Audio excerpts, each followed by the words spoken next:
सावरकर माने तेज, सावरकर माने त्याग, सावरकर माने तप, सावरकर माने तत्व, सावरकर माने तीर, सावरकर माने तलवार, सावरकर माने तिलमिलाहट, तिलमिलाती हुई आत्मा, सावरकर माने तितिक्षा.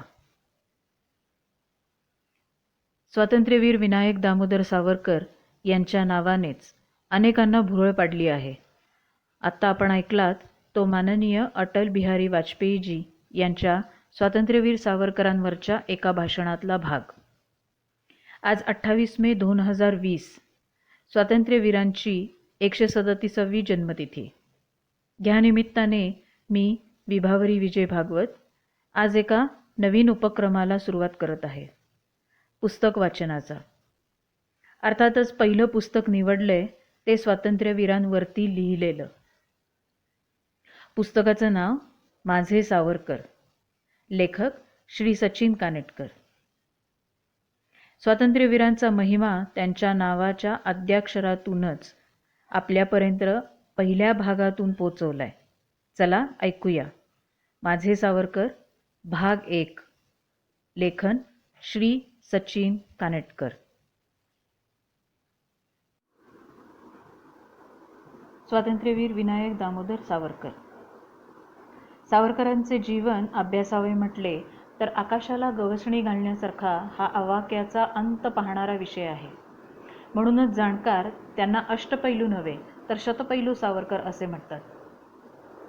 सुरुवातीला मी सावरकरांकडे पाहिले ते भाषण करण्याच्या दृष्टीने, आणि मग हे शतपैलूतले काही पैलू तरी सुसूत्रतेने कसे मांडावेत याचा विचार करता करता त्यांच्या नावापासूनच सुरुवात केली.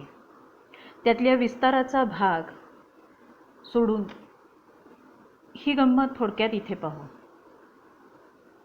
स्वा वि दा सावरकर. स्वा माने स्वातंत्र्यवीर. होय, हीच उपाधी जनता जनार्दनाने त्यांना दिली, कारण ते वीर होतेच. कारण क्रांतिकार्य हे बंदुका, बॉम्ब आदी शस्त्रांचे, हे येऱ्या गबाळाचे काम नाही, आणि हे सारे मातृभूमीच्या स्वातंत्र्यास्तव.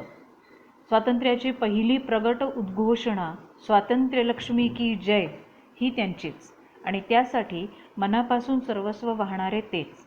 म्हणूनच स्वातंत्र्यवीर. वि माने विज्ञानवादी विजिगीषू. हो, हा वि त्यांच्या विनायक या नावातला, पण चरित्रानुरूप तो त्यांच्या विज्ञानवादी वृत्तीला जास्त शोभतो. परखड विज्ञाननिष्ठ भूमिका घेताना त्यांनी स्वकीय दुरावतील याचा विचारही केला नाही. गायमाता असेल पण फक्त बैलाचीच. या भाषेत त्यांनी पारंपरिक श्रद्धांवर विज्ञाननिष्ठतेने आसूड ओढले, आणि अस्पृश्यता निर्मूलनाच्या महान कार्यास हीच विज्ञाननिष्ठा उपयुक्त झाली. या विनायकाचा दुसरा वि म्हणजे विजिगीषू वृत्ती. सावरकरांचे राजकीय चिंतन पाहू गेले तर त्यांचे प्रत्येक तत्वचिंतन हे विजयी होण्यासाठीच होते, हे आपल्या ध्यानात येईल. यासाठीच ते त्यावेळी सांगत होते की भारताकडे 1 कोटीचे सैन्य हवे आणि हिमालय पार जाणारी क्षेपणास्त्रे हवीत. दा माने दानशूर. हो, हे मातृभूमी तुझला मन वाही येले. म्हणून सावरकर जे सुरुवात करतात ते थोरला भाऊ, धाकटा भाऊ, मुलगा, पत्नी, सारे कुटुंब मित्र, सारे देशासाठी वाहून टाकतात. नुसते कवितेत लिहित नाहीत तर प्रत्यक्षात आचरतात. शतेषु जायते शूरा सहस्रेषु च पंडितः वक्ता दशसहस्रेषु दाता भवति वानवा. असे सुप्रसिद्ध सुभाषित आहे. त्याचा अर्थ असा की 100त एखादा शूर निपजतो, 1000त एखादा पंडित अथवा विद्वान निपजतो, 10 सहस्रात एखादाच चांगला वक्ता निपजतो, तर दाता हा सहसा सापडतच नाही. पण सावरकरांच्यात हे सारेच सापडतात. ते शूर क्रांतिवीर होते, ते क्रिस्प सारख्या इंग्रजालाही हरवणारे पंडित होते, ते उत्कृष्ट वक्ते होते, आणि सर्वस्व वाहणारे दाते होतेच. पैसा देण्यापेक्षा सर्वस्व अर्पण करणे श्रेष्ठ आहे. सा माने साहित्यिक सामर्थ्यपासक. खरे तर सावरकरांनी साहित्य संमेलनाच्या अध्यक्षपदावरून बोलताना लेखण्या मोडा आणि बंदुका हाती घ्या असा परिस्थितीनुरूप आचरणसिद्ध आदेश दिला. परंतु साहित्य निर्मितीमुळेच तर ते संमेलनाचे अध्यक्ष झाले होते ना. कविता, महाकाव्य, गीते आदी काव्य त्यांनी विपुल रचलेच, पण त्यासवे निबंध, चरित्र, आत्मचरित्र, इतिहास, संशोधन, नाटक असे विविध प्रकारचे गद्यलेखनही त्यांनी विपुल केले. तुरुंगाच्या भिंतीवर काव्य लिहिणारा हा जगातला एकमेव ज्ञात कवी आहे. देशभक्तांच्या कपाळमोक्षाने रक्ताळलेल्या हडळीसारख्या त्या अंदमानातल्या तुरुंगातील क्रूर भिंती सावरकरांच्या काव्याने सुवासिनी झाल्या. साहित्याचार्य बाळशास्त्री हरिदास म्हणतात, कवी म्हणून सावरकरांचे स्थान आधुनिक कवीत नाहीच, तर ते व्यास वाल्मिकींच्या पंक्तीत आहे. सामर्थ्योपासना तर सावरकरांच्या वागण्या, बोलण्या, लिहिण्यात प्रत्येक ठिकाणी दिसते. सैन्य सज्जतेवर त्यांनी एवढा भर दिला की लोक त्यांना वॉरमॉंगर म्हणजेच युद्धपिपासू म्हणू लागले, आणि त्यांच्या व्यक्तिगत मनसामर्थ्य आणि शारीरिक सामर्थ्यामुळेच ते अंदमानात स्वतः वाचले आणि इतरांनाही आत्महत्येपासून वाचवू शकले. व माने वक्ता. सुरुवातीला नाशिकमध्ये सावरकरांनी निरनिराळ्या व्यायामशाळेतून तरुणांना एकत्र करणारी भाषणे दिली. नंतर पुण्यात फर्ग्युसनला शिकत असताना त्यांचे भाषण ऐकून प्राध्यापक अस्वस्थ झाले होते, इतके ते जहाल होते. पुढे लंडनमध्ये त्यांनी इंडिया हाऊसमध्ये शिवजयंती, 1857ची सुवर्ण जयंती अशा अनेक विषयांवर भाषणे दिली व नंतर हिंदू महासभेचे अध्यक्ष म्हणून व इतर कार्यक्रमातून अनेकानेक भाषणे दिली. ती सर्व त्यांना वक्ता म्हणून ख्याती देणारी ठरली. खरे तर बालपणी त्यांनी एका वक्तृत्व स्पर्धेत असे भाषण केले की परीक्षकांना ते भाषण बालसावरकरांचे स्वतःचे आहे यावर विश्वासच बसला नव्हता. र माने रणपंडित.